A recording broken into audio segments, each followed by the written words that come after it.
HOC's monthly meeting, this one for April the 2nd, 2025. I'm Roy Priest, the chair of the commission. I'd like to introduce to you the fellow commissioners who are here. To my immediate left is Jeff Mekowitz, co-chair. To his immediate left is Robin Solomon, chair pro tem. And to his left is Linda Coon, commissioner. To my far right, Commissioner Paul Weech. Next to him, Commissioner Azola Shaw. And next to him, Commissioner Jonathan Miller. I'd like to welcome all of the people who may be attending the meeting on Zoom, and also welcome the staff that are present today. We will start the meeting today, unless there's some request for amending the agenda. We'll proceed as it has been printed. The first item on the agenda is the community forum. I understand that we have two persons who have requested to speak to the commission. Are both of them going to be present, or are we having one on Zoom and one present? Good afternoon, Mr. Chair. We have one individual that's in the waiting room and the other has not joined. So that individual is joining us virtually. Okay. And that is Kelly Thompson Wolf. So we will at this time ask Kelly Thompson Wolf to make a presentation to the commission. And the other has not joined. So that individual is joining us virtually. Hello? Yes. Is this Yes. Ms. Wolf? It is, yes. Yes. Well, you have you can now speak to the commission. Good afternoon. How are you? Fine. Good. I was first off, I was been on your waiting list there. I'll just get to the crux because I told there's only 3 minutes to do this. I was selected September the 16th. I promptly read all the directions, the process, the procedures. I submitted my paperwork back September the 30th. I heard nothing from HOC for months. I made phone call after phone call, emails. I have everything documented. Finally, I got a hold of your ombudsman, Ms. Hodge, who is extremely kind and tried to do everything she can for me.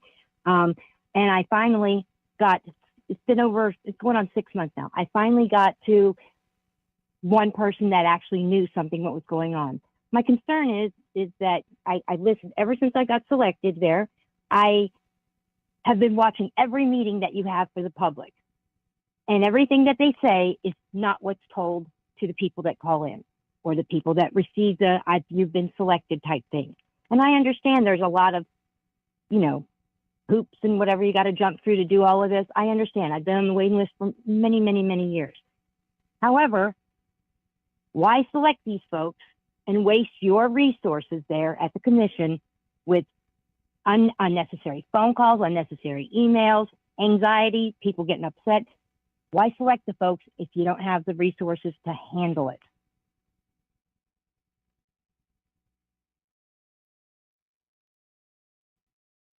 Ms. Thompson, is that what are you asking specific? Are you asking specifically for the commission to? I just want. Go ahead. I'm sorry.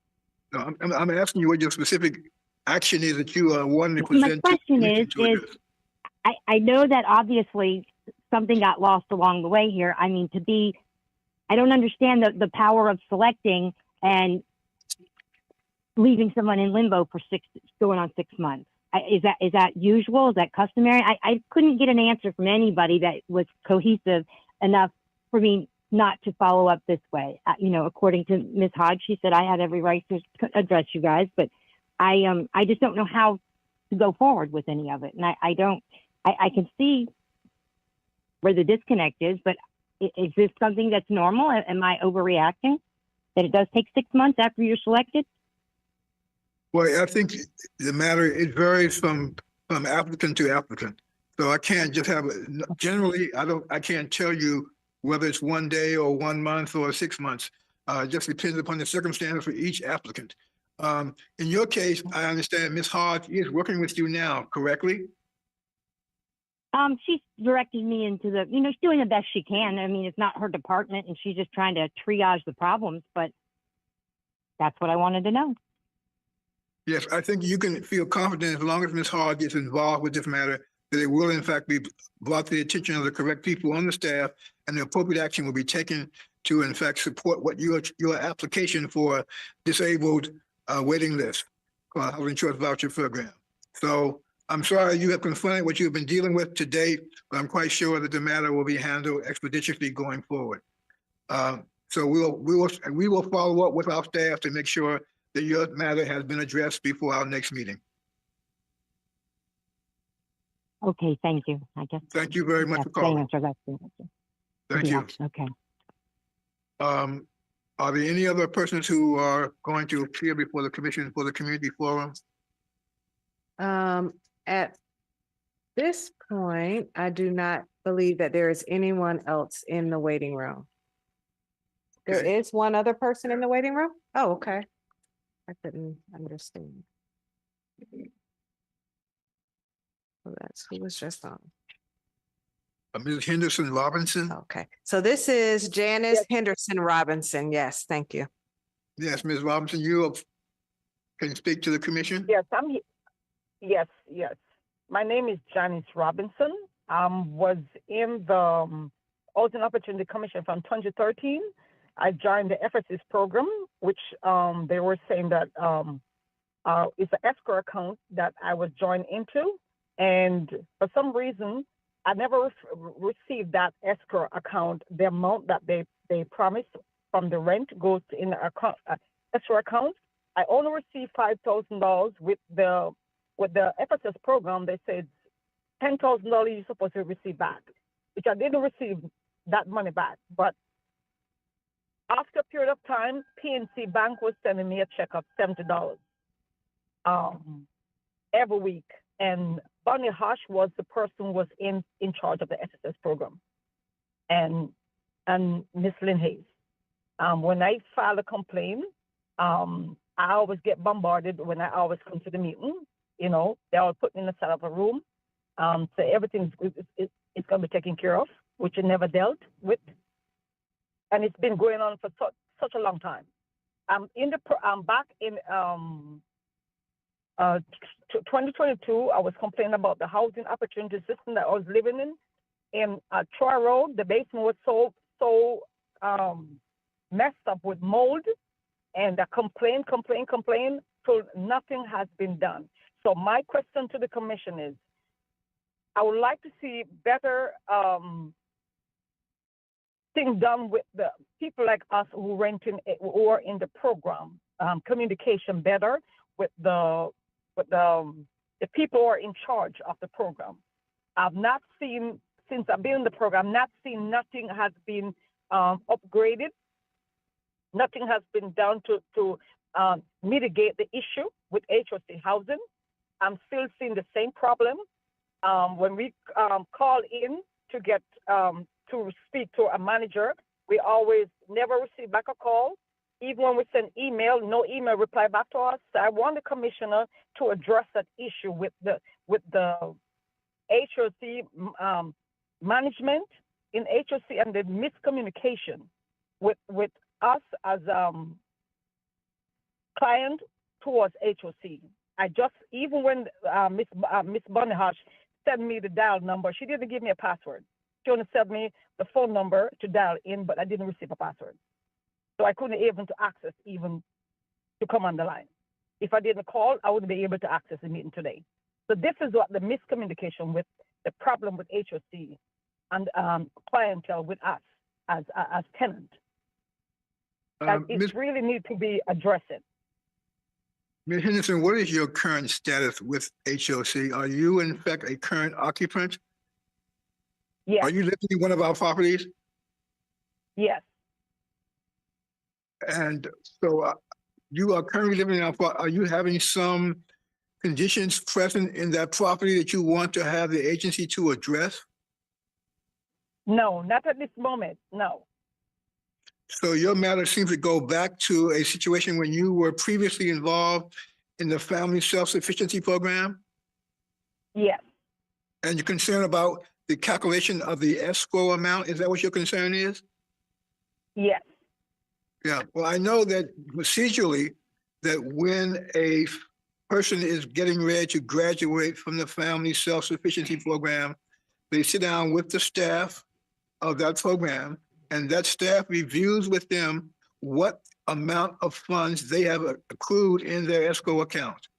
And once that determination is made and they graduate, then in fact, the appropriate payment of the escrow amount is in fact made to the participating family self-sufficiency person in your case.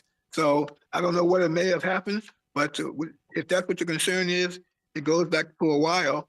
And I will ask the staff to look into this matter you've outlined and give the commission a report so that we can address this and the staff can meet with you before our next meeting.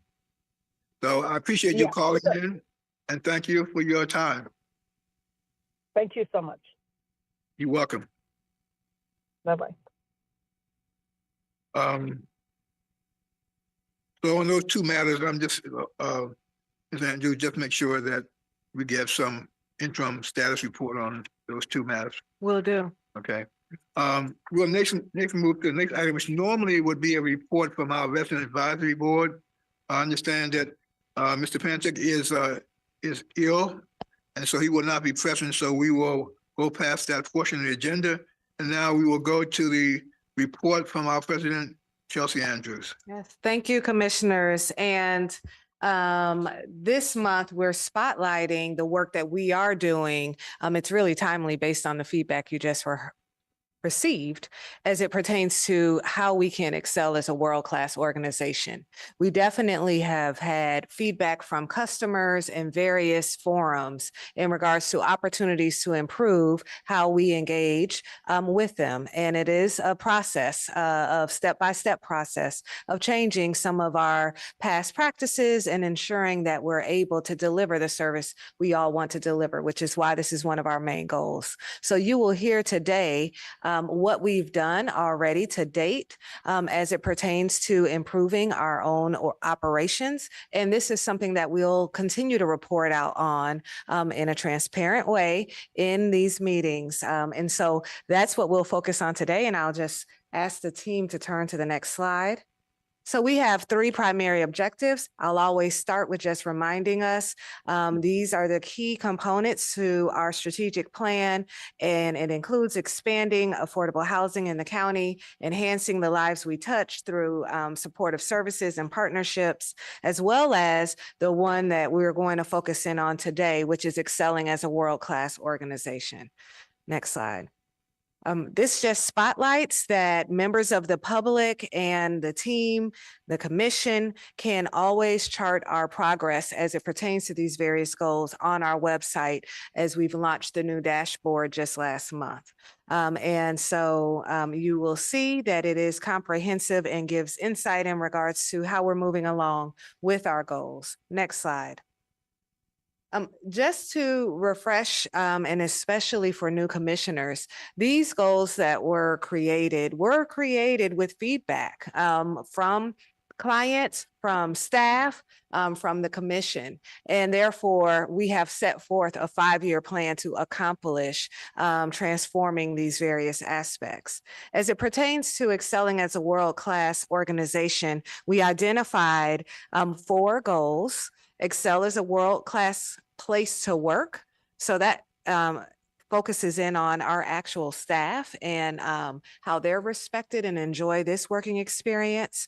The second goal of excelling by providing world-class customer service, that is a goal and an aspiration of ours. And we will be able to track how we've been able to transform that space. Excel through modern technology and data systems, as well as excel with transparent and accountable implementation of this plan. So these are the 4 components of this particular goal. Next slide. You will see here, as well as reflected on the website, that we did not wait until we got to complete final on the strategic plan to start the work we needed to do in terms of excelling as a world-class organization. We have significant progress already. And as you can see, with the various tasks that are underway, close to 50% are on track. And so we will walk through what some of those tasks are. Next slide. Overall, as it pertains to human resources and excelling as a world-class place to work, there's a focus on acquiring top talent, and retaining valuable team members. And there are multiple objectives under those two, multiple tasks under those two objectives that we have underway and are on track. And that includes tasks such as creating an employee referral program, developing and implementing an enhanced talent acquisition strategy. These are definitely outlined as well in the more comprehensive report. So trying to read this in fine print might be difficult, but you will hear and learn more about all the different ways that we're approaching this. And it's also reflected in the report that the public can view in terms of what we are doing to acquire top talent and retain valuable team members. Next slide. In terms of talent development, we are currently undergoing a comprehensive approach towards training. We have underway the first in quite a very long time, management and supervisory training program that's underway. We have 51 mid-level supervisors that are participating in this training. The feedback has been positive in terms of it providing them with resources for enriching and enhancing their leadership approach. And that program is currently underway and will be wrapping up this month. And it was a multi-week leadership development program for our leaders. Next slide. In terms of talent acquisition, you will see in the report that I provided that we are very robust in our current acquisition strategies and are now rolling out to a more public and proactive approach with participating in college recruitment fairs, standing up additional internship programs. These are all new initiatives, as well as taking advantage of connecting with state and county programs to attract displaced federal workers. And we have enhanced our online talent presence in terms of the various tools in which we recruit talent. Overall, our success has been very promising, and we do believe that this is demonstrating our ability to ensure that we don't have any lags in turnover, and we're able to ensure that we're getting the top talent to join our organization. Next slide. Our talent retention, right now, we actually have the lowest employee turnover rate going back for the last few years, lowest since 2022. We are conducting benefits education campaigns and have enhanced certain benefits for our employees, as well as we are looking closely at exit trends and data. Obviously, there's a difference between someone leaving for a promotion versus someone leaving because they're unhappy being here and someone retiring. So being able to bifurcate out the reasons for those transitions is something that we are currently undertaking and will be able to provide the commission with more details on. Next slide. We also have been, and as the commission is aware, because we've reported on this throughout the last year or so, in multiple efforts to engage employee morale and improve employee morale. And that includes efforts that are led by our Public Affairs and Communications Division. As the commission is aware, we launched an initiative in April of 2023 called Synergies and Solutions. It was a cross-divisional led task force where there's representatives from both frontline as well as management team members from each division to identify opportunities to improve operations throughout the agency, and it has been tremendously successful. That group has led multiple very highly engaging events for our staff and have provided wonderful recommendations in regards to how to improve efficiencies. And we've also had multiple all-staff events. So we had a pep rally, a speed networking event. We have an upcoming summer engagement event on a monthly basis or every other month. There are lunch and learns that are held virtually on all of the various topics in our strategic plan and beyond, as well as just recently our very successful employee enrichment event for Black History Month. So there are multiple touch points with our employees throughout the year to keep them engaged, as well as have feedback loops in terms of opportunities for improvement. Next slide. As it pertains to customer experience, there has been a lot of work that has taken place over the past year, significant work. The website, for example, has been overhauled and now is much more comprehensive, allows for residents to easily get information as well as log in and be able to get access to resident services, programming, and activities. And it has been, we've received very positive feedback in regards to that upgrade. Next slide. We also launched a new look, new attitude campaign. Again, last year and leading into this year, continuing to take steps to improve how we engage, how we present as a brand, as a company. But this also includes the experience that people have when they call. We've reduced the number of prompts from 7 down to 4. We've improved the ability to know what your wait time is, the ability to get a call back. These are all efforts that definitely take time to stand up, but have yielded positive results. And there's still work underway. Our new phone system allows us an opportunity to even do deeper dives if we need to, in terms of the number of calls, the callbacks, how long people are waiting, and get more into the granular on how to improve the call experience. As well as in person.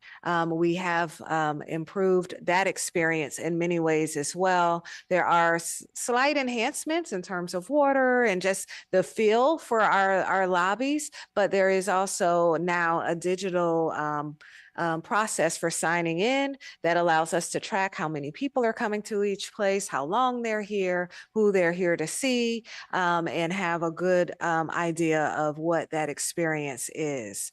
Next slide. We have also, as you can see, in just Q2 FY25 received 15,470 calls. Okay, the volume is high in terms of the touch points and the number of people who call for various reasons. And as we continue to fine tune how to track people to the right response, we have customer relation management software that we use to try to track who and what responses were received. These are spaces and places where we will continue to fine tune and improve the experience. We now also have a survey that is prompted at the end of calls, as well as a QR code at every walk-in. Right now, as you can see, 69% of the customers reflect excellent experience with us, 21% say average, and then there's still 10% that say poor. There are various ways in which we're obtaining this data, so we are going to continue to fine tune it as well. The people who respond in writing to the QR survey codes versus the people who answer the calls, those data points might be different. So we're also trying to make sure we're clear on how those different experiences show up, and we will continue to refine these presentations as we continue to gather that data. Next slide. I actually spoke about this already, and this was the call center operations. There's now one telephone number. If you could imagine, in fact, just last year, there were four different phone numbers, depending on our different offices that people would call. That's no longer the case. There's now one phone number. There's fewer initial prompts, wait time alerts, and an auto callback system. Next slide. This goes into all of the ways in which we're enhancing the actual experience when you come, as well as there is now electronic showcasing of highlights and events and opportunities to engage that are displayed in the lobbies. Next slide. And we are continuing to provide training to our team and to our staff. Frontline management and senior level staff are all focused on improving our customer service. And in fact, there was intensive training that took place recently for our call center, front desk staff, housing resources staff, and we're continuing to, of course, provide follow-up training to ensure that this becomes a part of our everyday culture and expectation. Next slide. And as we continue to get information from the surveys, as I stated before, we will provide more and more details on those results. Next slide. In terms of the IT initiatives, we have launched a new IT software solution for maintenance. That has been an effective tool. It allows for our maintenance workers to quickly provide updates as it pertains to the work orders that they've closed out, photos demonstrating that they've completed the task, and allows for us to do and provide more comprehensive oversight. We launched a new software tool that our commissioners are utilizing. And I'm not making eye contact with the one who I know uses it the most, but our Diligent Commission software tool is a tool to help us have that one platform, as well as we have implemented a new OpenGov RFP so that procurement RFP that is currently underway. Next slide. As commissioners are aware, we have multiple properties, and in times past did not have one central source of data for collecting and knowing what is going on at each of our sites. So we have mandated over the last year that each of our properties transition to what's an industry standard Yardi Rent Cafe platform. That migration is underway. And as you can see, we're well under our way with that process, as well as going to be transitioning our scattered sites into this platform as well. Next slide. We are in the process of evaluating artificial intelligence. Of course, as we've identified in the strategic plan, we want to be very conservative in how we deploy this tool, if at all. And so we are looking at how we can potentially benefit from some of the ways that artificial intelligence is utilized, with an eye towards the fact that we would not take any steps that would compromise our clients, provide any PII, et cetera. Next slide. Excited to share that there is great work underway as it pertains to digital equity. We are, in conjunction with Montgomery County government, going to be providing 1,200 homes with free broadband internet. And I've identified several properties that this will be deployed. Cider Mill is one of them that you've heard of. It's one of our largest properties, and you see the others that have been identified. And this is a long effort, but it is underway, and we expect that the first installation will take place at Cider Mill in December. So we're excited about that. And goal 3D, next slide. Obviously, the launch of our dashboard was a wonderful opportunity to demonstrate to the public our commitment to be transparent and accountable in regards to our plan. Next slide. There are multiple legislative events underway. This is a very high-level overview, primarily just reflecting that the continuing resolution on the federal side has resulted in us currently having some stability and potentially optimism as it pertains to the voucher program funding, and that we are, of course, closely monitoring that. The state is in the process of finalizing its budget. The budget passed the House and is still being negotiated with the Senate. And there are multiple legislation matters that are before the state that we will continue to watch and respond and provide feedback to the commission on. And then on the county side, the county executive introduced his operating budget on March 15th. and it proposed some property tax fees to address some challenges or funding needs in Montgomery County Public Schools. We are, of course, continuing to advance our request. The County Council will be looking at our budget on April the 28th. And this does highlight that there are various housing packages that are also being contemplated on a county level. And with that, I will say thank you and open for any questions. Are there any questions or comments from commissioners? Commissioner Mikowicz? No, thank you, Chelsea. And it's very encouraging to hear the efforts on acquisition and retention that are taking place. It's, really want to acknowledge that our staff is our most important resource. And, it's cliche, but it's true. Mhm. And, I guess on that front, I wanted to just check in on the level of vacancies. It seems like we've gotten better with retention, Mhm. but I know there had been some departments that had some high vacancy Mhm. rates. And I just wanted to Mhm. check in on how we're doing there. I don't have the exact figure before me, but I also know that our vacancy rate, I believe, is at also an all-time low. The last I looked, we might have had approximately 20 vacancies. So the numbers are much lower than they have been in the past. And I can provide additional details later. No, great. And Yes. that's great to hear. That's great progress. Because, and to, I guess, thank the staff during that time, because I know, when there are high vacancies, Mhm. it's an additional burden Right. on those who are still there. On the sort of the acquisition side, I think great that we're reaching out to the local universities. One thing that I was thinking about, I recently had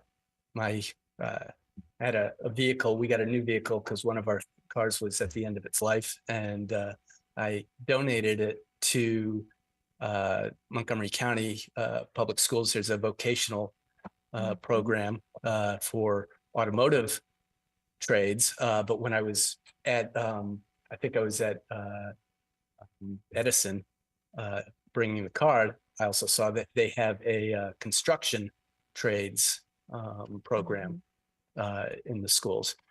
And so I don't know, not all of our positions require college degrees, but there may be opportunities to work with MCPS, with their vocational programs. All right. there Thank you as for well. raising that. We will definitely look into that.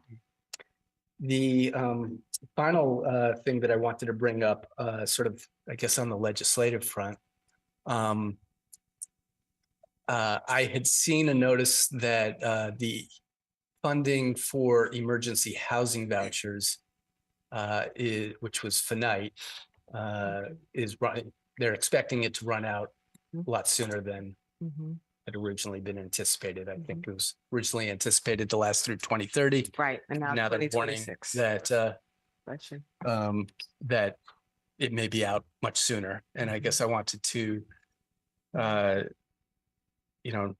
assume that's on our radar. Yes. And, what, if anything, that we're doing, maybe too soon to know, like, what we're doing to kind of prepare for that. Mhm. We and thank you for raising it. It is true. And as a result, of course, having to work closely with the county as it pertains to identifying those families. We haven't been leasing those vouchers up for quite some time. So it's just really a matter of how to address those families who were in the program, and how to ensure that they are able to continue to receive subsidy. It is an area that the county, both the continuum of care and SEF is looking at, and we plan to work with them in terms of what that solution may result in. There's incremental vouchers that the county has, other resources that we may be able to try to leverage in the meantime. And ultimately, we'll come back to the commission if we need to make a recommendation as it pertains to those families. Thank you. Yes. Are there any other questions? Robert? First, I want to thank you, Chelsea, for what you and the staff are doing. It's great phone system that makes sense, surveying our customers. Mhm. It's all great stuff. I wanted to ask what you were looking for from the county in terms of additional operating or capital funds. Mhm, And maybe we can be helpful in some fashion mhm. before the April 28th hearing. Mhm. Yes, well, before the county, we introduced, and I'll try to pull this up. Our request this year for the county was for twofold. One, last year, when we went before the county, there was an ask of how can they help us, and I think their posture was a little different then. And the response was that I was going to come back with a request for additional staffing with resident services. That's an area where we have not received any additional work years since I think it's 2009 was the last time. Although our portfolio has increased and our offerings in terms of providing services, not just to our residents, but the 37,000 people on the wait list. We did request at the time that they fund 3 additional full-time resident counselors for our senior sites. We requested 1 additional full-time counselor at Cider Mill. Right now, there is only 1 Cider Mill resident counselor for the 800 plus units there, as well as requested 2 full-time program coordinators. And at this juncture, the county executive has not advanced any of those requests because of budgetary constraints. So we will continue to, and we knew, and I also acknowledged that we knew that there were financial considerations here, but we obviously want to advocate for our residents and the support that they need. And obviously without having additional staff, but increasing our portfolio makes it difficult to really do that in a comprehensive way. And as you all know, we do not receive any additional funding for resident services staff outside of the funding that we receive from the county. And then secondly, we made a request as it pertains to 3 capital requests. This resulted in or referred to the closeout of the Silver Spring Recreational and Aquatic Center. There are some cost overruns, and our request was to the county to fund those cost overruns, which totaled $3.2 million. And this is for the SCRAC, for the Aquatic Center. What was advanced by the county executive is a $2 million supplemental. So there is a $1.2 million differential that we will be working hopefully with the county council to identify a funding source for. There also was additional requests as it pertains to the demolition of Elizabeth House. As the commission knows, the Elizabeth House sits in front of the SCRAC, across from the HQ, adjacent to Alexander House. It is obviously an eyesore and a property that we worked with the county to begin demolition of, and later learned that based on its age, we needed to take additional steps to ensure the safety of the demolition and that it met environmental safety protocols. And also the county requested that we consider beautifying the interim space before we redevelop that space. And so in looking at what that cost would be, requested $1.5 million for the additional cost for the demo. And in response to their request for interim site improvements, advised that that would be another $450,000 to create the space they requested at the time. As it stands, the county executive is not moving forward with either of those requests. And we will continue to advocate for reconsideration and for the county council to help support those funds. I will say, if obviously there is no funds provided for the interim space, there will be a fence around that demolition. And last but certainly not least, we have seen significant improvements at Cider Mill as it pertains to security. And it has been really life-changing for the residents there, for that not to be an issue that is their concern on a daily basis. But there still are opportunities to enhance the security to ensure that we don't see regression.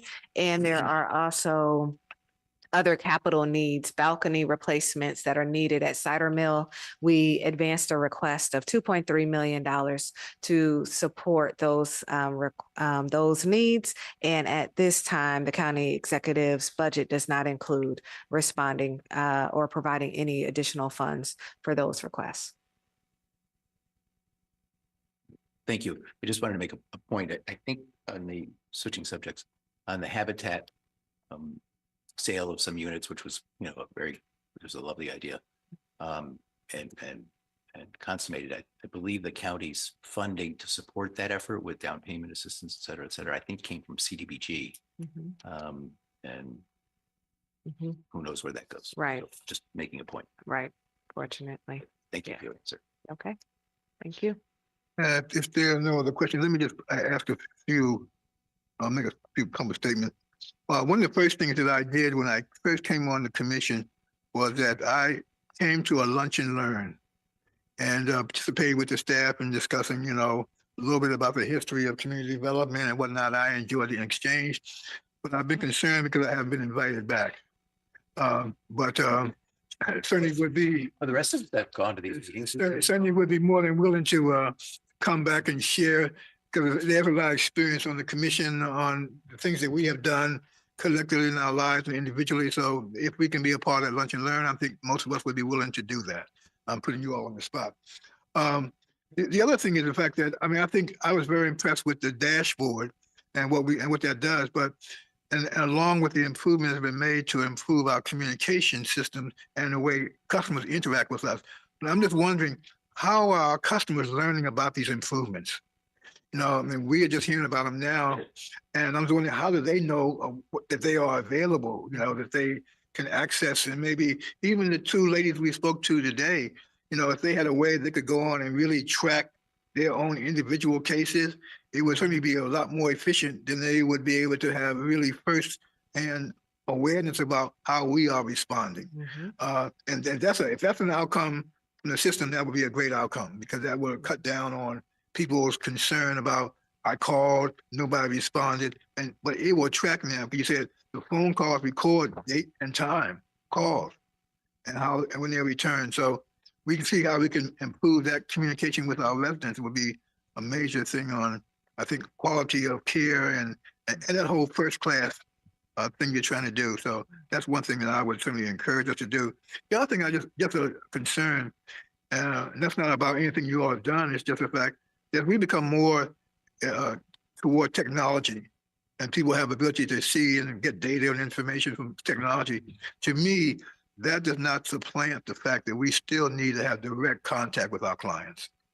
We still need to talk to them. We still need to know that what's going on and get feedback, provide regular ways that we have. I don't know whether we have property meetings and things like that, but we just don't forget the fact that our primary goal is to try to improve the quality for all the residents, and talking to them is not changed by the fact that we are great in technology.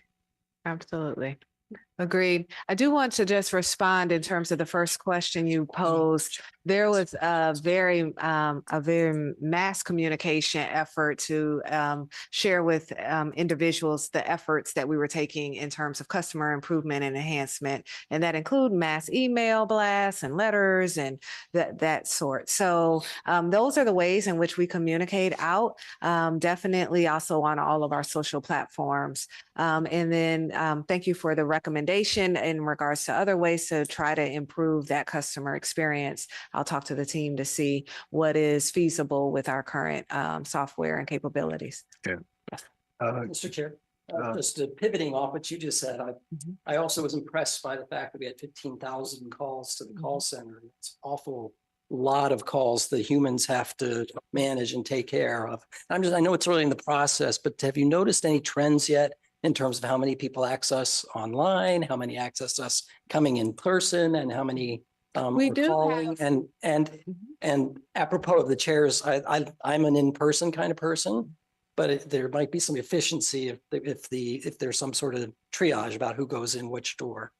Right. Oh, absolutely. We have data that's provided on how many people come to each of our offices, how long they're here and who they're here to see, as well as our data in terms of who's calling, what prompt they hit in terms of the issue that they need to get resolution on. And so it's really we provide both. And then, of course, at our properties, we have property management as well as resident services available. And so there definitely are many ways, and anyone could walk in at any of our sites across the county at any time and receive the support they need at that time.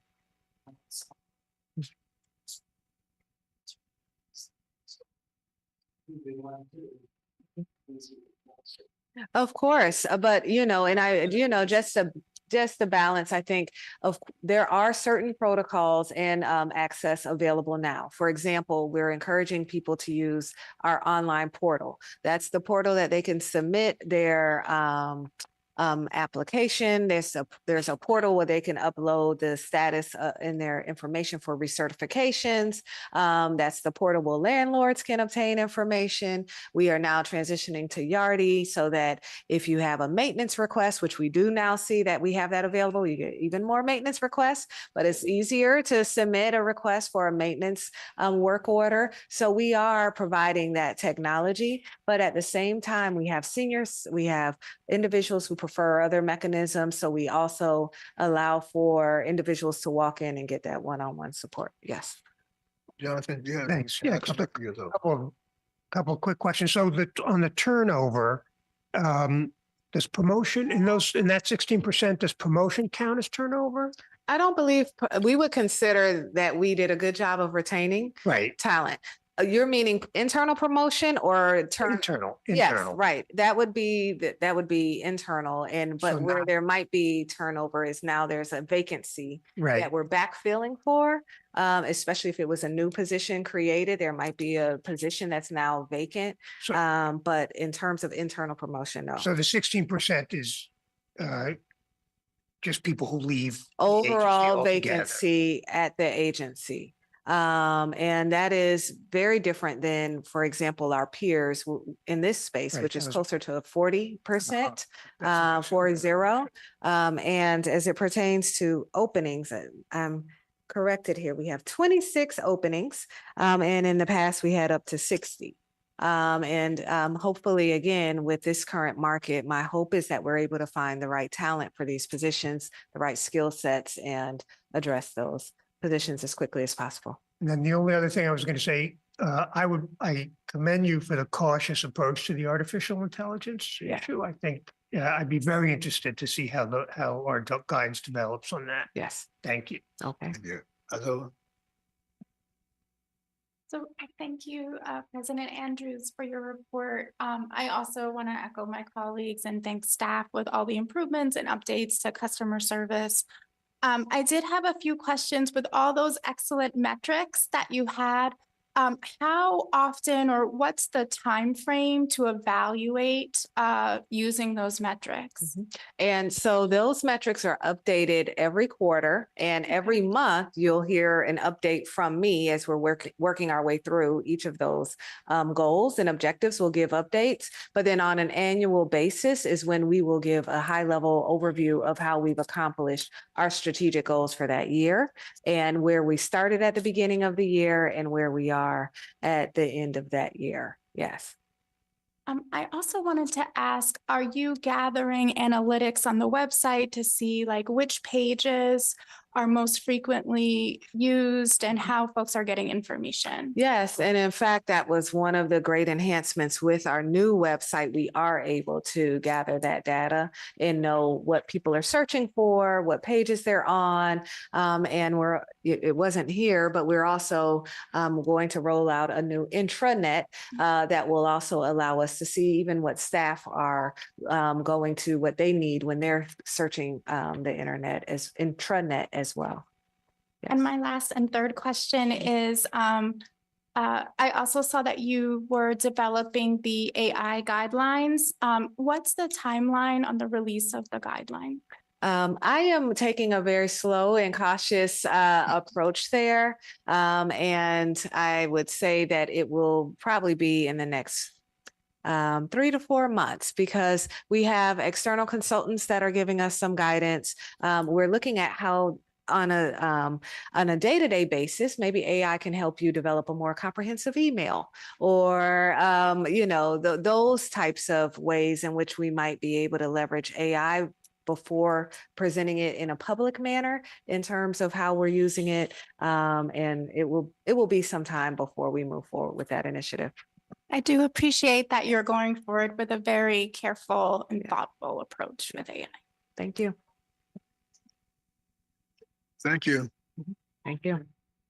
If there are no other questions, I'd like to move the agenda to the, and thank you for your report. It was very thorough. And let me just, in terms of just a comment, we don't tend to see any of the staff other than mostly the senior staff who come to this meeting.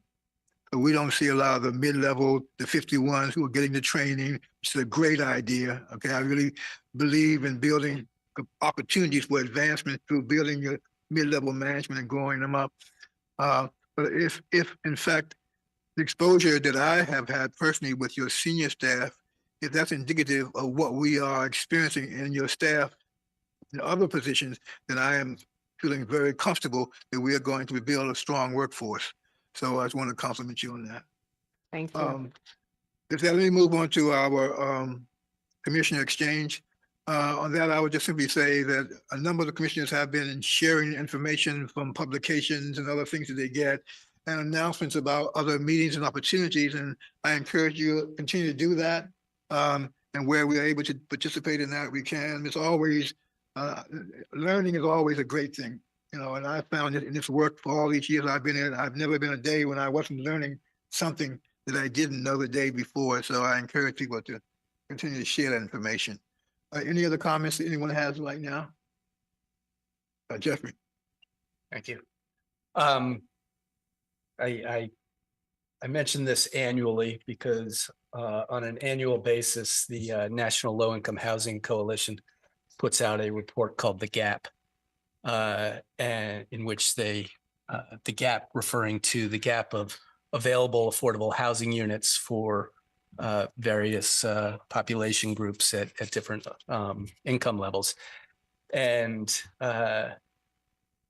based on the 2023 census data, which is the most recent that they just released, I wanted to highlight that in Maryland, for every 100 renter households that earn 80% of the area median income, there are only 98 units that are affordable and available. For every 100 Maryland renter households that earn 50% of the area median income, it's only 59 units are available and affordable. And for those at the extremely low income, which is 30% area median income, it is only 35 units that are available and affordable. And that's actually an improvement over the 2022 data when it was at 32. However, in the DC metropolitan area, of which Montgomery County is included, that number is only 26 at the extremely low income area. And so it just, I bring it up annually because, this really highlights the importance of the work we're doing. And also, as we as a commission have discussed the importance of, helping to close that gap, and why, I personally, and I know that there's support among other commissioners for, doing as much as we can at that extremely low income level. And, I recognize that is the, that is the type of housing that requires the most subsidy. And so we've talked, about the trade-offs, but it does remain a priority for me, and I believe for this commission and I have I've said this before as well, that I have really appreciated the efforts of the staff, to find creative ways to, increase the number of 30% AMI units that we have available to offer. But wanted to just bring that up and share that. So, thank you. Commissioner Weeks? Yeah, and first of all, I want to thank Jeff for sharing that report. It's one of my goes-tos every year also, and always disappointing to learn the data behind it. I just wanted to share with the commission that I'm using this position to get more engaged or interested in what's going on at the Montgomery County level. And so I went to the hearing on March 11th that the county council had on the More Housing Now legislation. And so it was terrific context for me in this role to get a sense of what the county council cares about and the different constituencies in the county who came to speak both in favor and against the More Housing Now legislation. If everybody hasn't looked into it, it's this bill that's been introduced to promote more missing middle housing for duplexes and small multifamily on transportation corridors like University Boulevard. And it also will provide incentives for converting commercial buildings to residential buildings. Lots of issues, pros and cons. I'm sure they taped it like we do. So it's available for you there to see, but I just wanted to say that it was good context for the work that we do and what's coming before us down the road.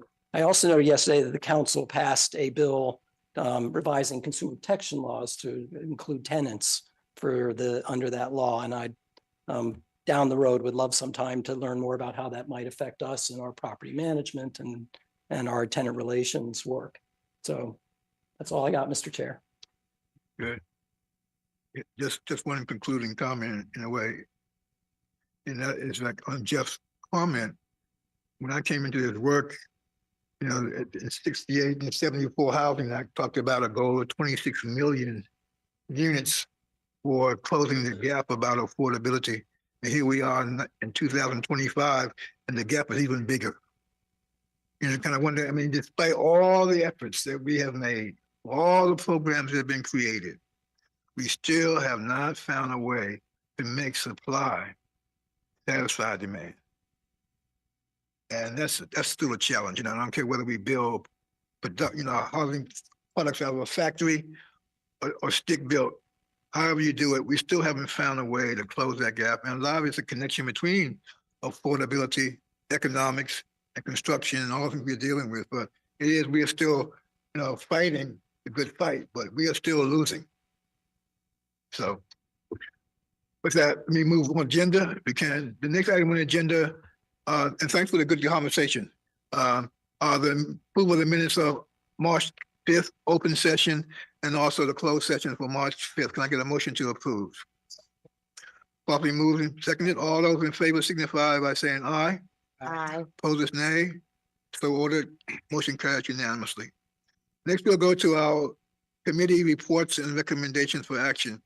The first report and first committee we have is our Administrative and Regulatory Commission, a committee which is chaired by Commissioner Kroon. That's me. Hello, everybody. My name is Commissioner Kroon, Chair of the Administrative and Regulatory Committee.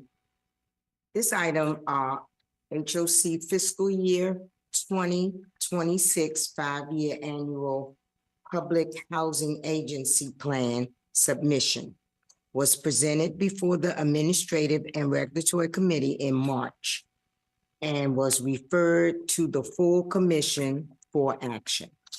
I will turn this over to President Andrews for her presentation. Thank you. Thank you, Madam Chair, members of the committee and members of the commission, the public and the HLC team. This is something that comes before the commission on an annual basis, as well as every 5 years. It's a requirement that we have as a housing authority to provide HUD, our federal regulatory overseer, with an update in terms of the steps that we are taking to advance our mission. And I will turn it over to our Vice President of Compliance, Darcel Cox, who will walk us through what we provided in our plan, and also indicate, I'm certain she'll also reiterate that this plan comes with support from our RAB, public comment opportunity, and support from our ARC committee as well. Thank you. Good afternoon. For the record, my name is Darcel Cox. I'm the Vice President of Compliance. And today I will present to you HOC's fiscal year 2026 5-year and annual public agency plan. So you heard President Andrews say that all PHAs are required to update HUD in the public on its housing choice voucher and public housing programs. This includes submitting an annual progress update and outlining goals and intentions for the next 5 years. The plan may include and address mandatory regulatory changes that may have not come through the committee, as well as changes that the commission has already approved. So we did present this information to the Resident Advisory Board on February 24th and received its endorsement, as well as presented to the ARC, Administrative and Regulatory Committee, on March 20th and received full endorsement to move forward to the full commission. So I'm here today. Next slide. Slide 6. Next slide. Okay, we can stay here. All right, so again, this is a 5-year and annual requirement.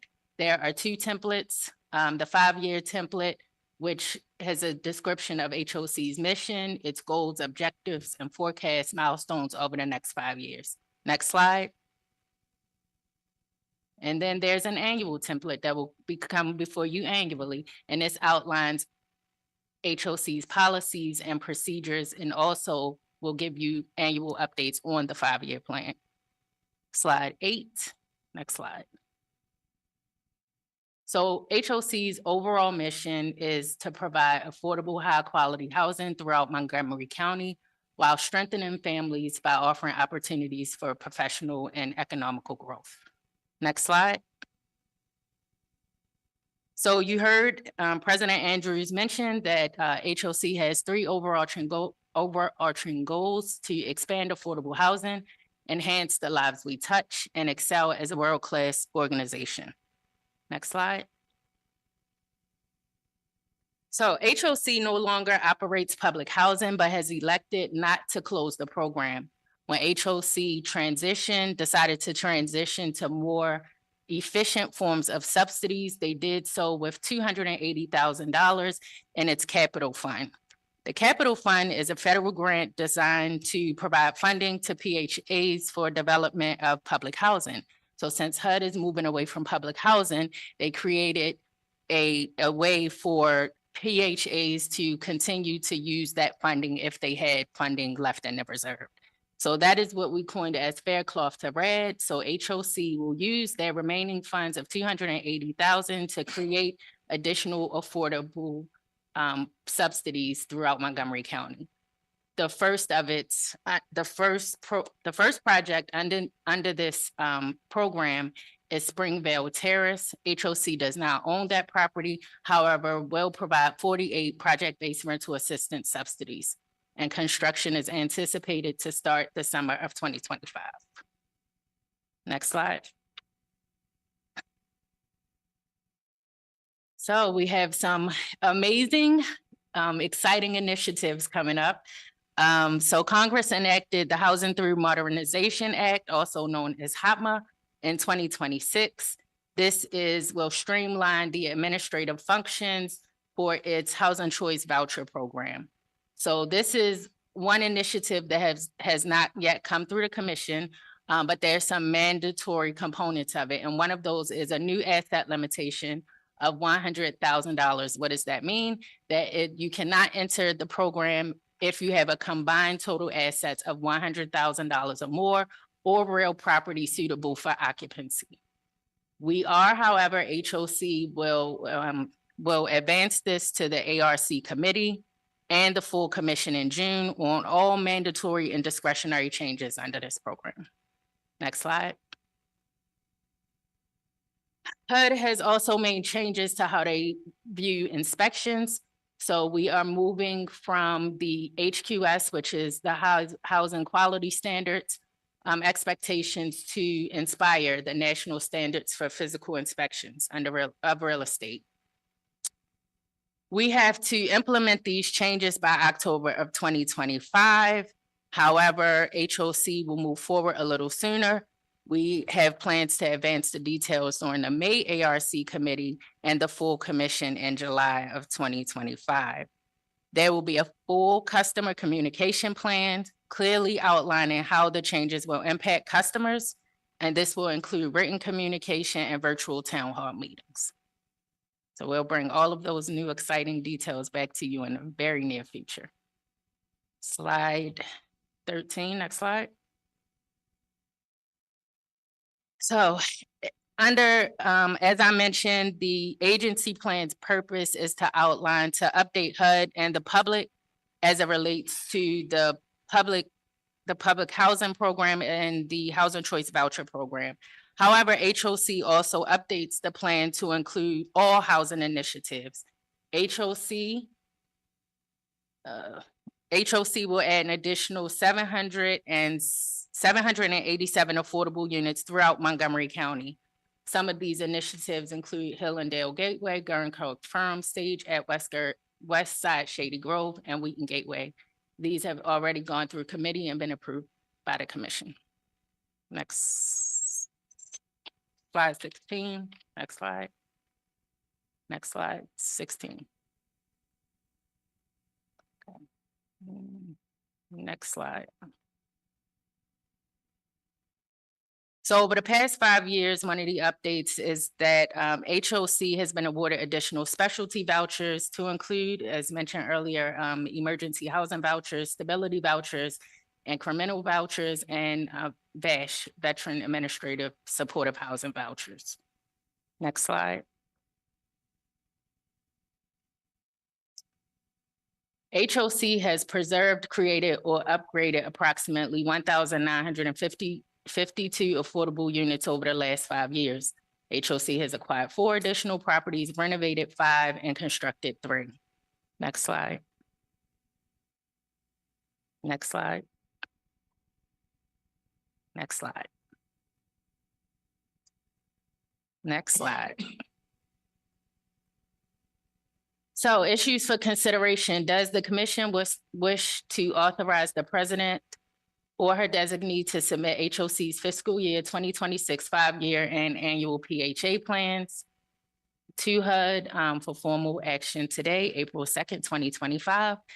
Staff recommends that the commission authorizes the president to approve submission of the HOC's fiscal year 2026 5-year and annual PHA plan. This concludes my presentation, and I will take any questions. Does any of my commissioners have any questions? Not so much about the plan, but I was just curious, as a matter of policy, would you consider, I'm not for or against it, but would you consider project basing more vouchers, or would you rather leave it as it is? That's something that the commission can bring up at different times when we get requests, and also if we are interested in going out in terms of putting out RFPs or using project-based vouchers for our own programs, for our own development. I will say that they don't generate as much revenue right now as it would probably be needed to really address a significant gap, but they are available to us. You're saying because the payment standard is so low that Correct, meaning the gaps, the financing gaps that are currently being experienced aren't, I got it. would not be solved Thank with you. our project-based vouchers. Yes. Madam Chair, first of all, I want to congratulate you for shepherding this recommendation to the full board, but I really wanted to thank you, VP Cox and your staff and all the rest of the staff for putting a lot of work into what is a comprehensive overlook of of what we're doing to HUD and also the 5-year plan. No, and also we should thank the Resident Advisory Board for their input and questions in shaping this. And just wanted to give my wholehearted endorsement to the rest of the HOC board to support this thing. As a newbie here, I particularly found it really good reading to get a nice overview of all the stuff that we're doing, all the good work that HOC is doing. And 2 things stood out for me for all of us to think about or talk about down the road. The first one is the Faircloth to RAD transaction. It was a brand new concept to me that I want to learn more about, but it sounds like a fascinating tool for getting Jeff more of his extremely low income rental units that's still available to us. So I'm not sure exactly how it works, but I think that's, if I'm getting it, it's a great thing, Jeff. The RAD has a real problem is that the The same subsidy. issue with So we have developed, anyways, conversation for another day. We have development It's tools that we interesting. could develop stuff, the way I understand it, we can develop stuff that qualifies as public housing and then we convert it to RAD. Yeah. with That rent- is true. With rental assistance. That's true. Yeah. Yes. And that's, so anyways, one of the things I learned from this, and the other one is looking forward to learning more about the discretionary changes we have under the Yeah. HOCMA and the Inspire implementation. Yes. Because I'm And sure that'll there's be some really, forthcoming. really tricky policy issues involved in the things that weren't mandated by the statute. And so looking forward to learning more about that. And I'm sure it's something that the rest of the commissioners will want to engage on also. Great. Thank you. Thank you. So I just have to, so thank you for the presentation. I agree with all of Paul's comments. I have to say, I believe Paul and I were both serving on our respective bank committees when the Faircloth Amendment first passed. I was going to Again- share that, but I didn't want to give away my age. Against vociferous objection. And now ironically, with all the other innovations that have taken place, it's turning out to be a source of financing for some good low income housing. But I do have one just factual question. So the rental assistance that comes along with the Faircloth to RAD is different than the normal Section 8 vouchers. Is that right? No, so Faircloth to RAD actually takes what would have been your public housing units, converts those units to rental assistance, which follow project-based voucher standards. I see. So the operating assistance that would have come to us if we had traditional Right. public housing is now coming to us as rental assistance? That is true. You Oh, just get a contract, a rental assistance contract, and it's PBV or Right, got it. Right, PBRA. right. Yes. And is the payment standard the same as other, how is the payment standard set? Is it still Yes, the but I 110? have to say, I think No, just last perhaps. year, there was a notice that project-based was section. issued by HUD in terms of a potential opportunity to increase RAD rents. And so we're looking at that closely too.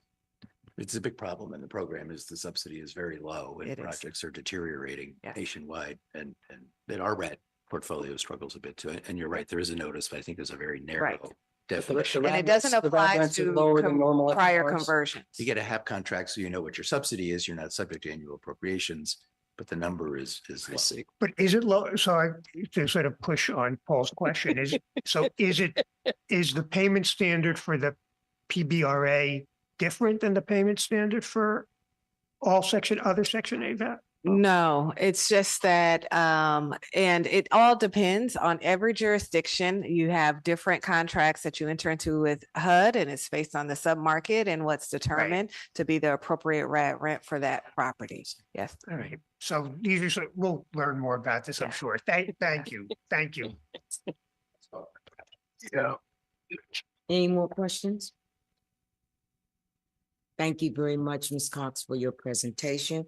Can I get a motion to approve resolution 2522? Second. It's been probably moved and second to approve resolution 2522. All those in favor signify by saying aye. Aye. Opposed, nay. Motion carries unanimously. Thank you. Thank you. That's the only, no other matters to come from the regulatory Administrative and Regulatory Committee. We'll now go to our next committee, which is our Development and Finance Committee, which is chaired by Commissioner Merkowitz. Thank you. We have one item that appeared before the committee this month. And it has to do with the acceptance of payment for alternative placement of MPDUs. And I will turn it over to President Andrews for discussion. Thank you. Commissioners, this is also an item that on occasion comes before the commission as it pertains to how we are able to leverage developments in this county that have MPDU requirements that they are unable to meet due to the cost of their developments and not being able to meet the affordability requirements. We have worked hand in hand with the county in terms of accepting MPDU alternative placements in the past and have been able to continue to advance creative ways to accept those payments, use the interest for programs that we will introduce in the future that are also tied to our strategic plan as it pertains to a rental subsidy program, but also as you will learn how we could even use these funds in advance of development of new construction. And so I will turn it over to our Vice President of Real Estate, Nihar Shah, to provide you with this presentation. Thank you, President Andrews, and good evening, Commissioners. For the record, I am Nihar Shah, Vice President of Real Estate. And this matter that President Andrews just summarized was presented to the Development and Finance Committee back on March 25th. And the committee's support of staff's recommendation to accept the payment for alternative placement of the required MPDUs for the reserve at Strathmore development and the provision to have those MPDUs at HOC properties within the high income census tract of Montgomery County and to use the pilot MPDUs for pre-development of future HOC development pipeline.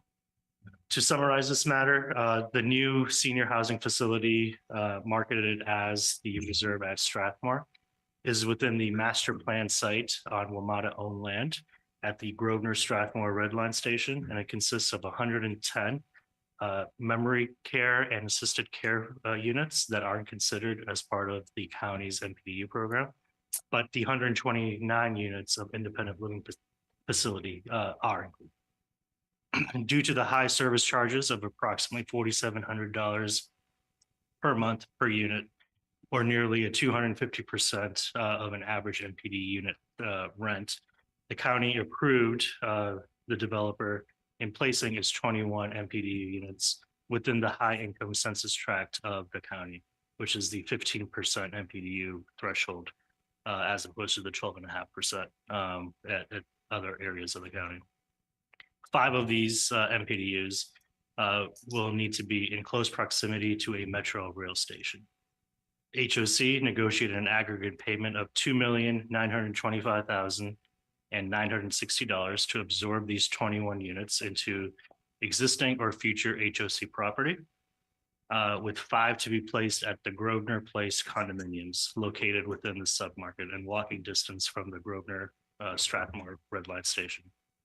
These 5 units will have a higher payment because they will be encumbered by a 15-year designation of 50% AMI, and then they will revert to 84 years of the standard MPDU AMI period, which ranges from 60 to 65%.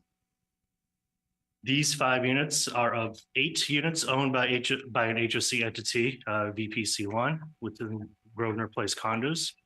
And these condominium buildings are actually 1,485 units between the 2 high-rise buildings. The payment for these 5 units were negotiated to be used for the entitlement and design costs for HOC projects, while the remaining payment will assist in capitalizing the construction costs for future projects. The interest accrued from this principal will be used to subsidize rents for a portion of HOC residents. So $1,925,480 will be remitted into an account by the developer this spring, and the remaining $1,480,000 will be processed once the building delivers in 2027. If you go to the next slide, please. There is no impact to the fiscal year budget. However, the principal will help accelerate HOC construction and pre-construction work and to lessen the burden of other capital sources that staff uses to fund its projects. Staff recommends that the commission approve this alternative replacement for MPDUs for the reservist Strathmore to correspond HOC properties within the high income census tracts of the county and use the pilot payment for pre-development. I'm happy to address any questions you may have. Thank you. Just to reiterate what was said, that this did come before the committee. It was good discussion, and the committee does recommend approval of this action. Just also to note, for commissioners who were not part of that committee, the pilot MPDUs that are referenced here. This is a nice feature of this. It's very innovative what we're doing with these MPDU payments to be able to use those payments in it before actually placing those units, towards construction. So applaud the staff for their innovation and continuing to negotiate, better terms for these. Those pilot MPDUs as well, come at have a lower, how do I phrase this? The affordability levels for those units are required to be lower. So those are at 50% AMI as opposed to the standard MPDU, which is somewhere in the neighborhood of 65%. So that's great. Not quite the 30%, but there was still a significant gap at the 50% AMI level. So it's nice to see that we're getting some additional units there as well. But with that, let me see if there are any other questions from the commission. Yeah, Jeff, thank you. Or VP Shaw, maybe you can answer this. What I'm not understanding is, so when we accept the MPD unit, we put it in a market rate unit on the VPC1 property, and then we charge a rent of 50% of AMI. Is that what's happening? Yes. Yeah, sorry. I don't know. Go ahead, Nick. Yes, so we would put them on the wait list, and we're currently 4 of the 5 are currently vacant, and so we would encumber that at the 50% range. Right now, it's a standard MPDU range at 65.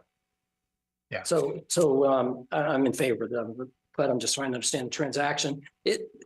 Currently, we would offer that unit for rent at a market rent. These are additive as opposed to like replacing our, we're not using them to subsidize a unit that we're already subsidizing.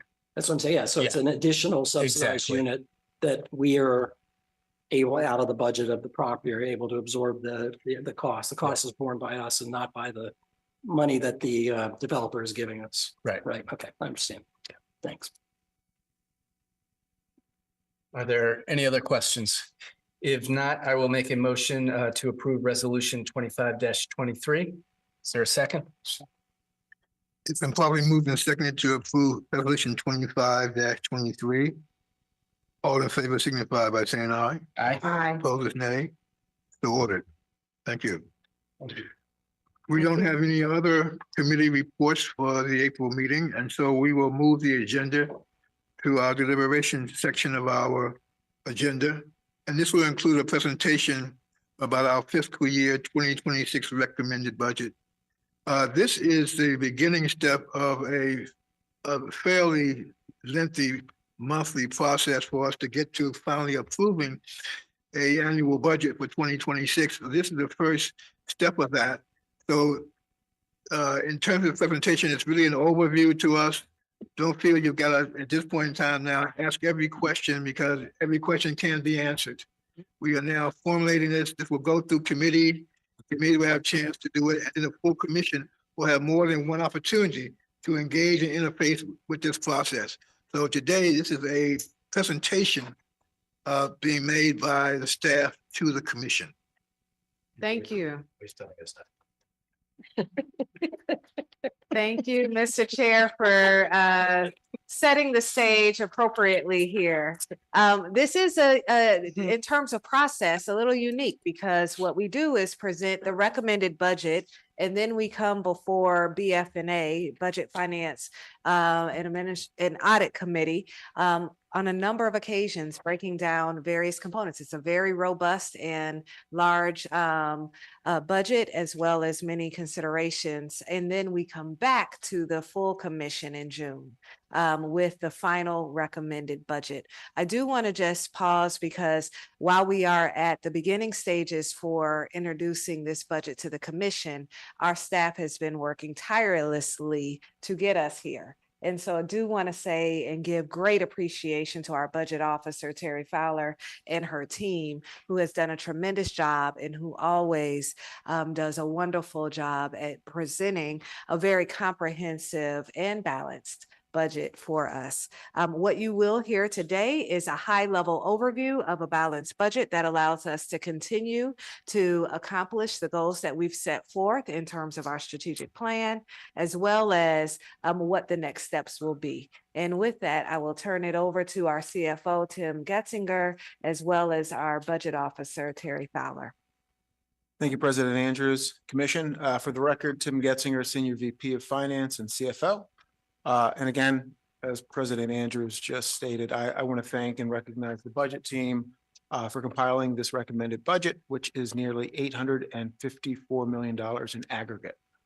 Budget increases are mostly on the capital side, with modest increases in the operating budget accounting for increases in the Housing Choice Voucher Program, adding certain properties to the fiscal year portfolio, as well as some maintenance and collective bargaining agreement related cost increases. This recommended budget seeks to address numerous challenges such as interest rates and inflation, as well as federal government related issues, but it also affords us with many opportunities to accomplish our mission. We look forward to providing you tonight with an overview of the FY26 recommended budget. In the coming weeks, we will be providing you with detailed presentations and budget books. The tentative flow of events and budget-related meetings are as follows. Today, we are presenting the recommended budget. In about a week, next Wednesday, the 9th, we are expecting to promulgate the FY26 recommended budget book. In mid-April, we will be having a meeting with the BF&A regarding the general fund and the public fund budgets. In early May, we will again be meeting with the BF&A, Budget Finance and Audit Committee, regarding the mortgage finance, real estate, and opportunity housing budgets. And then finally, on June 4th, we will be meeting again with the Commission regarding the adoption of the fiscal year 26 budget. I again want to commend the budget team, which is working hard to finalize the recommended budget book. This will be the 4th year in a row after a decade absence in compiling the recommended budget book. And in doing so, we will continue to provide a high level of fiscal and operational transparency. And with that, to present the FY26 President's recommended budget is Terry Fowler, our budget officer. Thank you, President Andrews and CFO Tim Getzinger. Good evening, commissioners, the viewing public, and staff. For the record, my name is Terry Fowler, and I am the budget officer at HOC. As Tim mentioned, I will be providing a few highlights of the President's FY26 recommended budget. As you can see on page 1 of your packet, the recommended budget being presented today includes a $370.5 million operating budget, which is an increase of approximately $23 million. And that, as mentioned previously, is based primarily on increased Housing Choice Voucher Program funding, the addition of 2 properties to our opportunity housing portfolio, and other contract negotiated costs. The capital budget we're presenting is $477.8 million. That's an increase of approximately $106 million.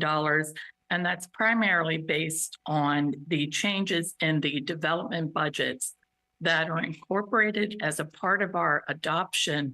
However, it's worthy to note that the approval of capital development budgets are handled separately and go through the Development and Finance Committee.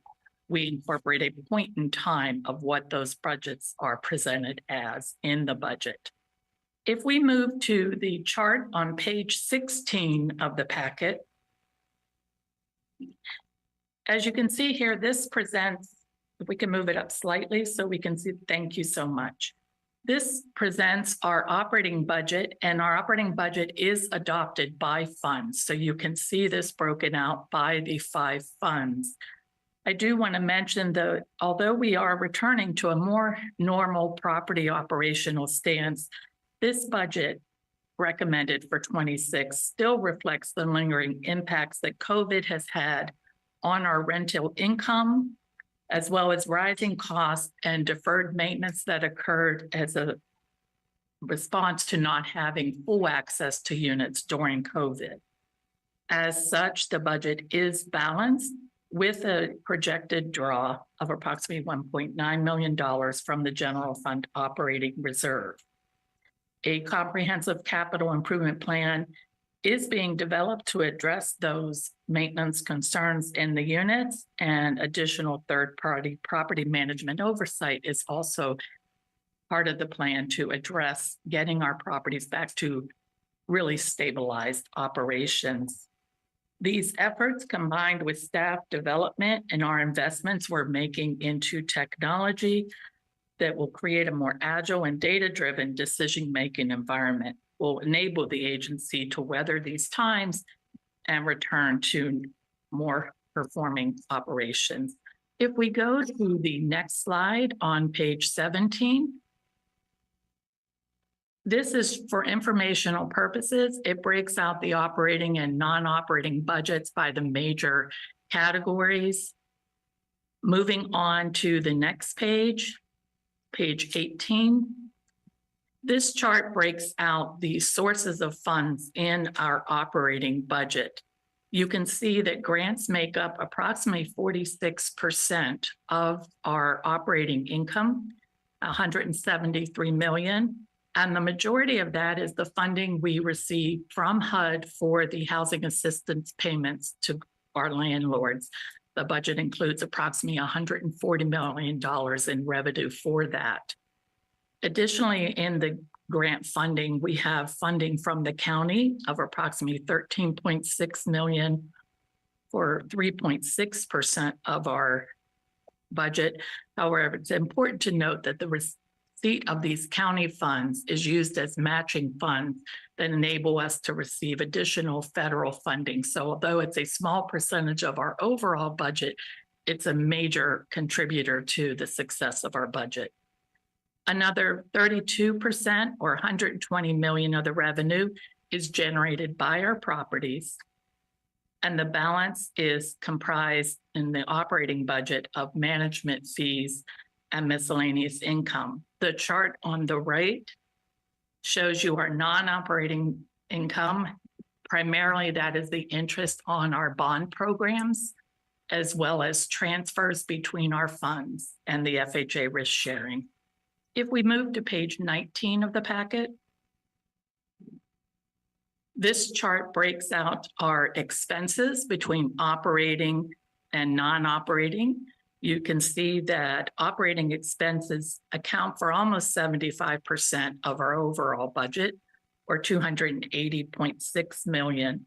Again, you will see that the housing assistance payments make up the majority of that at 37.56%. The non-operating expenses are comprised of our debt service, reserves, various restrictions between funds, as well as the restriction of cash flow on our property and cash flow taken as development corporation fees for the unrestricted development corporation properties. If we move on to page 20, this chart depicts the overall income budget of the 375.9 million and shows you that of that, only about 31.5 million or 8.39% is discretionary. The restrictions we have are either grant or bond requirements, debt service or reserve contributions, or internal requirements to cover the cost of operating and maintaining our properties. If we move to page 21,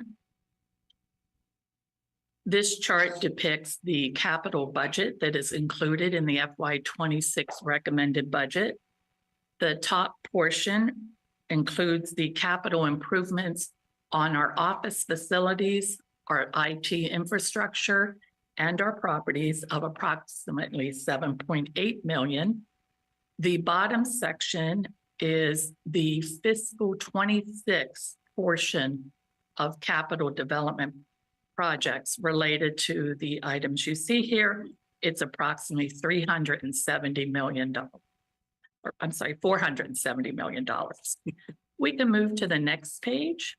22 and 23, these are sources and uses in the capital budget. And unlike the operating budget where your distribution is similar year over year, although it can change slightly depending on the level of properties, these charts fluctuate greatly from year to year, mainly due to the nature of the capital development projects. So they are, again, here for your information.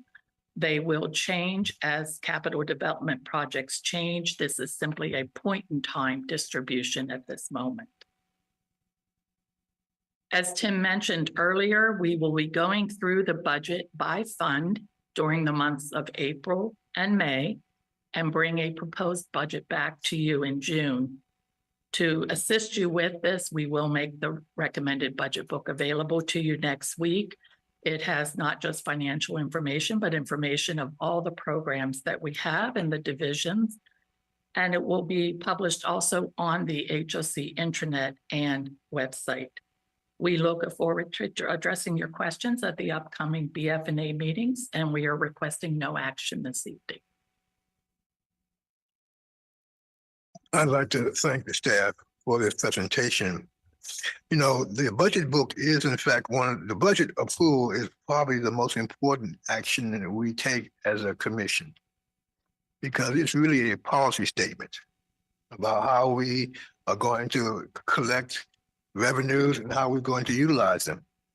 And you can see the correlation between our development projects and our budget, because a lot of the income that we have are from management fees tied directly back to our development projects. So those are very important things that we mostly, this is very important. And I want to just, you know, I've been around a lot of authorities, I've worked with a lot of staff, but I must say that in my experience at HOC, that the budget book that we prepare is one of the finest examples of financial management that I've ever seen. And I have shared it with numerous directors and say, if your staff is not producing this level of detail, then what you are doing is BS. Okay. And it is exemplary, and it's a model that I think, and we've gotten, as you know, we've gotten a lot of awards for our financial reporting and things like that. So I want to compliment the staff for the outstanding work. And, you know, and Terry knows she's one of my favorite staff people.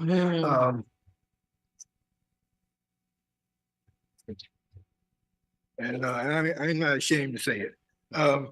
But just so the work that we do here through our committees is going to be important. I mean, because it not only is the budget, finance, and audit, on the capital side is development finance. So we all have an eye onto what's going on here. But again, I just want to start this off by saying thank you very much for this overview. I don't know if any other commissioners have a comment you want to make at this time.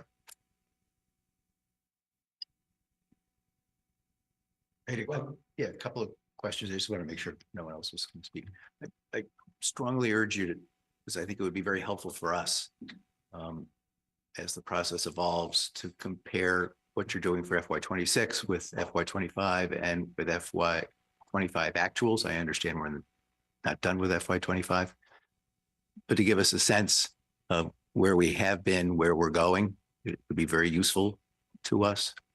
I know we'll approve it by June 1st, fiscal year will end, or June 30th, the fiscal year will end. You won't have perfect actuals, but I would find it, I suspect others would, but to have context of where we're coming from, where we're going to, and how the process works out in fact as the year progresses. So I strongly urge you to try and accommodate that request.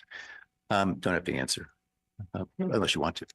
The other question I had is I'm just curious as my phone lights up and maybe other people's do as well is on the CapEx side. And I know Chelsea had mentioned to me a project you've had where this has come up before, how you're dealing with CapEx and tariffs, not knowing, of course, exactly what the tariffs are. We got a little clarity now, but clearly prices aren't going down. I think it's fair to say, and how you accommodate, how you're going to address that in some fashion. Since we know it's going to be a problem, we just don't know the magnitude, but it will be a problem. Well, I could respond to that. Sure. 9 times out of 10, where we think that would show up is our developments, right? That's our largest investment, and those individual projects will bear the brunt of having to explore financing and or cost reductions as it pertains to those developments. As it pertains to our daily operations and our ongoing operations, we will have to address those various fluctuations as they come. And if we have to come back before the commission because we need to make an adjustment, we will. We do have reserves available to us for our properties as well as the agency that we'll have to explore or lean on if there are certain circumstances that rise. But in terms of building in the unknown, we're not in a position to do that. Each project will have to evaluate what those circumstances are at that time. I guess I appreciate what you're saying, first of all. I think you should build something into the budget, even if it is an unknown, because prices will go up.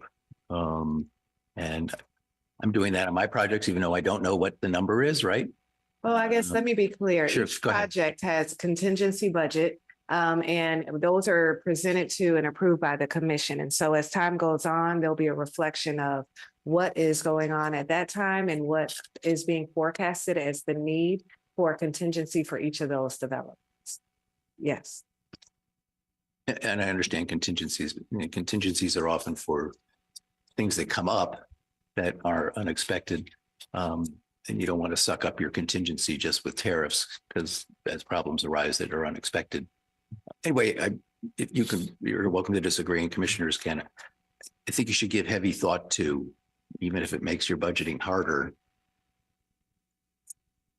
some context of CapEx being very different than what you may be budgeting for. And I'd like to have further discussion on that later at the appropriate time. You're welcome to disagree, as are other commissioners. I don't disagree. I think I was just differentiating that will happen with each development. Of course. Absolutely.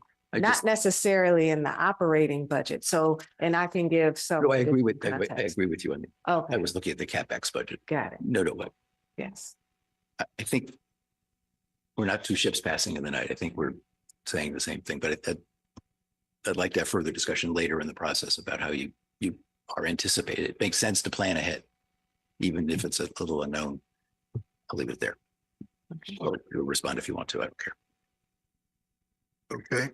I just want to thank you for your continued support, and I would be remiss if I did not mention that both the budget and the budget book are a compilation of work from the entire agency. Yes, the budget office is tasked with pulling it together, but we do not do it independently of the other departments. And so the input we receive from there enables us to produce this budget as well as the budget book. And we thank all that support that we get from each division and program. But you've got to have a good staff to pull it together. It'll not be garbage in and garbage out. So, and thank you all for that. With that, can I get a motion to recess the meeting in order to convene the Development Corporation meeting listed on the agenda? Is there a second? All in favor, signify by saying aye. Aye. We will now convene the Development Corporation meeting listed on the agenda. The development corporations are entities that are wholly controlled by HOC and own various properties. For each development corporation, the board of directors is comprised of the HOC commissioners, and the officers are the same as the officers of the commission. I will now call the meeting of the VPC1 Corporation to order. Second, The item before the board is the authorization to accept the transfer of alternative placements of MPDUs. I turn the presentation over to our president, Chelsea Andrews. Yes, commissioners, you heard the bulk of this presentation previously in the HOC meeting. This pertains to the units that the Dev Corp that's identified as BPC 1 would be obtaining as it pertains to the alternative placements. And the materials outline the terms of accepting those MPDUs.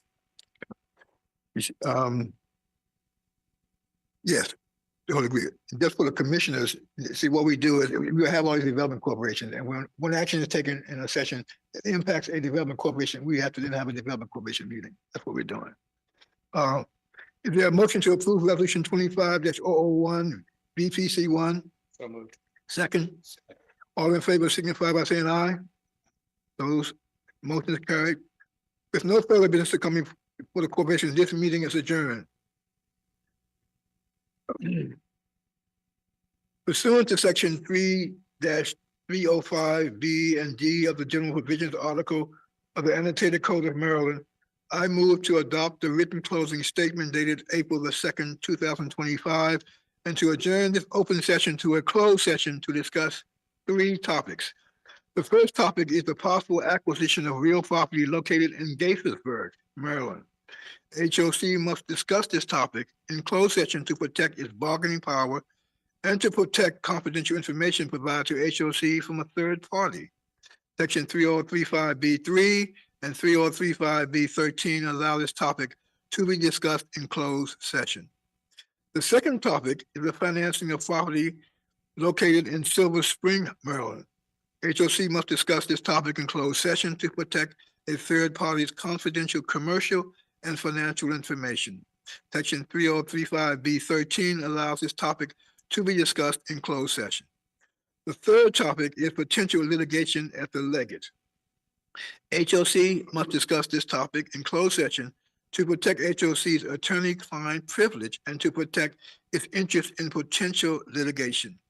The statutory exceptions that allow this discussion to be closed are sections 3035B7, B8, and B13. If a member of the public that is watching this meeting in real time on the YouTube wishes to object to the closed meeting, please comment in the YouTube chat box or contact HOC's General Counsel. Instructions can be found in the Open Meetings Act objection procedures, which is posted on HOC's website. Do I have a second? Probably moved in second. All in support of it? Yes. Yes. Aye. Opposers, nay. So ordered. We are now in closed session. Thank you. Thank you.